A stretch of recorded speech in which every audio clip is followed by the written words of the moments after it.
সাবধানী বিধানসভা বিধায়কের মাথায় আরও একটা মুকুট যোগ হলো। দেখুন আমাদের পর্দায় একান্ত সাক্ষাৎকার। আমাদের প্রতিনিধি সরাসরি চলে গেছিল শ্রীরামপুর মারাদানে। চাপদানি বিধানসভার বিধায়ক অরিন্দম গুইনের অফিসে। প্রথমেই সেখানে দেখা গেল বিভিন্ন সাধারণ মানুষ নানান রকমের সমস্যা নিয়ে বিধায়কের সাথে আলোচনা করছেন, যাতে এই সমস্যাগুলো সাধারণ মানুষের মিটে যায়। এই ব্যাপারে বিশেষ করে বিধায়ক অরিন্দম গুইন মানুষের সমস্যার মেটানোর জন্য তিনি তৈরি হয়ে থাকেন তার অফিসে। চাপদানি বিধানসভার মানুষ তারা জানে বিধায়ক অরিন্দম গুইন যে কোনো সমস্যা আসুক না কেন সেই অরিন্দম বাবু সমস্যা মেটাতে সক্ষম হয়ে ওঠে এবং এই দিকটাও খেয়াল রাখে যাতে সাধারণ মানুষ কোনোভাবে কোনো রকম সমস্যায় তারা না পড়ে।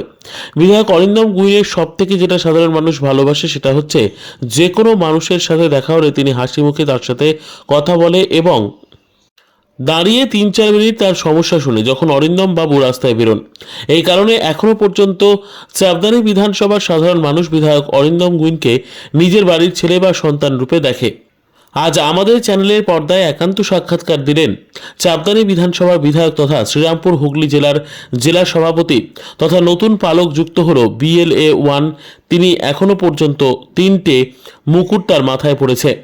আমাদের চ্যানেল থেকে প্রার্থনা করি আরও কয়েকটা মুকুট বিধায়ক অরিন্দম বাবুর মাথায় যুক্ত হয়। আসুন আমরা একবার তার মূল্যবান বক্তব্য শুনে নেব। আমি আছি হুগলি জেলার সেই অরিন্দম গুইন, চাপদানি বিধানসভার বিধায়ক, যিনি সবার চোখের মণি।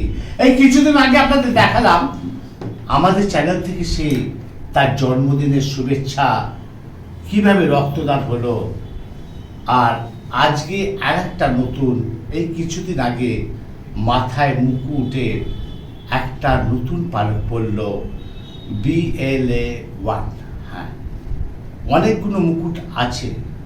আমরাও চাই প্রথম আলো বার্তার পর্দায় আরও মুকুট আসুক সেই অরিন্দম গুইনের মাথায়। আমি সরাসরি ধরে নেবো তার মূল্যবান বক্তব্য। আপনাকে প্রথমে নমস্কার। প্রথম আলো বার্তার পর্দায় এই নতুন মুকুট এলো, নতুন মুকুট পরলেন, মানুষ আনন্দ। কি বলবেন? দেখুন, একটা কথা বলি, মুকুট কি আমি জানি না। আমি জানি দল যে দায়িত্ব আগেও দিয়েছে, দল যে দায়িত্ব দেবে সেই দায়িত্ব পালন করা আমার কাজ, সেটা আমার দায়িত্ব বলে আমি মনে করি। দল বারে বারে বিশ্বাস রেখেছে, ভরসা রেখেছে, আমিও চেষ্টা করেছি আমার যতটা পরিশ্রম করার, যতটা দেওয়ার সাধ্যমতো আমি দেওয়ার চেষ্টা করি। এটাই।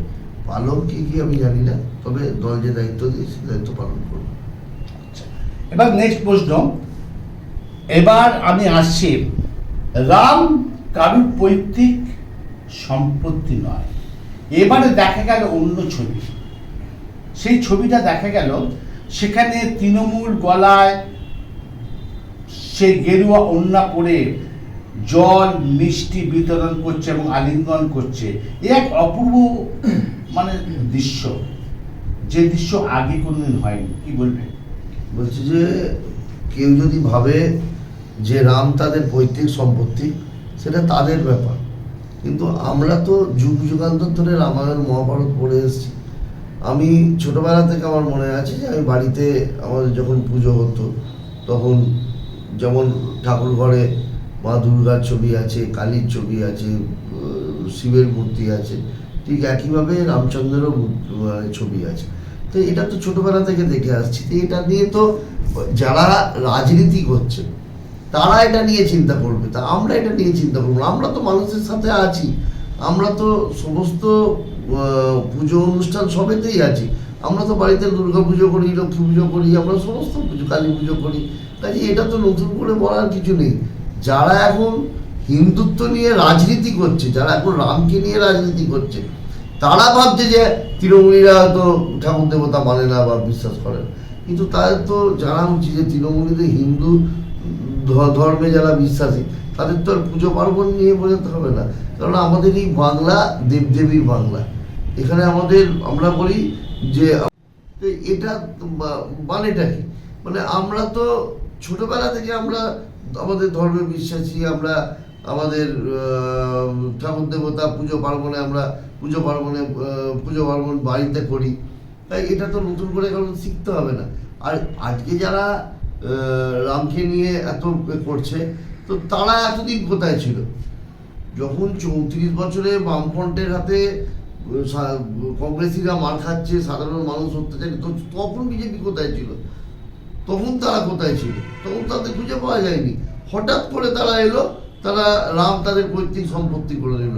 রাম তো দেবতা, তা তো আমরা সবাই মানি, সবাই বিশ্বাস করি। আমি তো নিজে চাপদানির প্রত্যেকটা পুজো মণ্ডপে গেছি, কাল পর্যন্ত ঘুরেছি, আজও থাকবো শোভাযাত্রায়।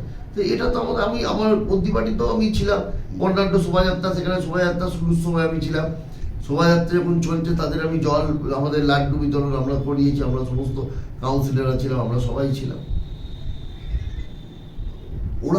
ওরা একটা বিভেদ তৈরি করার চেষ্টা করছে, আমরা বিভেদ তৈরি করছি না, ওরা বিভেদ তৈরি করার চেষ্টা করছে। আপনাকে ধন্যবাদ প্রথম আলো বার্তার পর্দায়, অজস্র অভিনন্দন এবং শুভেচ্ছা। যারা এই শান্ত বাংলাকে অশান্ত করার চেষ্টা করছে, যারা ধর্মের নিরিখে বাংলাকে দ্বিধাবিভক্ত করার চেষ্টা করছে, ভারতবর্ষকে বিভক্ত করার চেষ্টা করছে, তাদের বলি যে আসুন, উন্নয়ন নিয়ে কথা বলুন, মানুষের পাশে থাকুন, ধর্ম নিয়ে রাজনীতি করবেন না। আর আমি সাধারণ মানুষের কাছে, আমার এই জেলার মানুষের কাছে, আমার এই বিধানসভার মানুষের কাছে আমি অনুরোধ জানাবো যে আপনারা উন্নয়নের সাথে থাকুন। আপনারা সাধারণ মানুষ যারা আমাদের প্রতি ভরসা রাখেন, বিশ্বাস রাখেন, এই বিশ্বাসটুকুনি রাখুন। আগামী দিন যাতে আরও ভালো করে কাজ করতে পারি, যাতে আপনাদের ভালো রাখতে পারি, সেই আশীর্বাদ করুন। নতুন বছর সবাই ভালো কাটুক। সেই আমাদের কিন্তু রক্তে লেখা আছে, সেই আধ্যাত্মিক জায়গায় রক্তে লেখা আছে, সে দেবতাদের পায়ে প্রণাম ঠেকানো। এখানে রাম, লক্ষ্মণ, সীতা বা অন্য কেউ সে বিভেদ আমরা করতে শিখিনি, করতে পারি না। সেই কথাই সেই চাপদানি বিধানসভার বিধায়ক সেই কথাই বললেন। আপনারা দেখতে থাকুন, সঙ্গে থাকুন আর সাথে থাকুন। আমি অমর চ্যাটার্জি। শ্রীরামপুরের মারাদান থেকে রিপোর্ট অমল চ্যাটার্জি, প্রথম আলোর বার্তা পর্দা থেকে।